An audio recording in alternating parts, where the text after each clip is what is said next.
कहेला ननद मोरी फुहरी, सबही कहेला ननद मोरी फुहरी। हे सैया बहिनी तोहार बड़ी लबरी, हे सैया बहिनी तोहार बड़ी लबरी। रात दिन पहिना चाहे गवन के चुनरी, रात दिन पहिना चाहे गवन के चुनरी।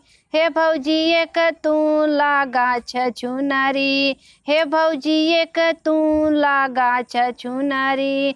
8 बजे तक ननदी गरही में सोवे, 8 बजे तक ननदी गरही में सोवे।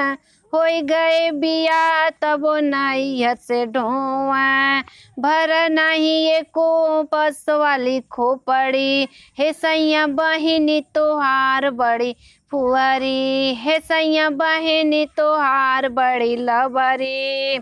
हमले जात बाटी बाप के कमाई, हमले जात बाटी बाप के कमाई।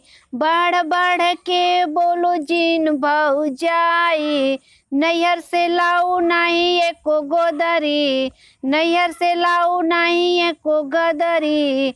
हे भौजी एक लागा छछुनरी, हे भौजी एक तो लागा छछुनरी। सास बहू से झगड़ा नैहर में लकरावे, सास बहू से झगड़ा नैहर में करावे।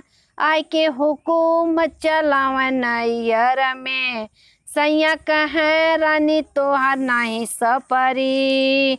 हे सैया बहिनी तोहार बड़ी लबरी, हे सैया बहिनी तोहार बड़ी लबरी।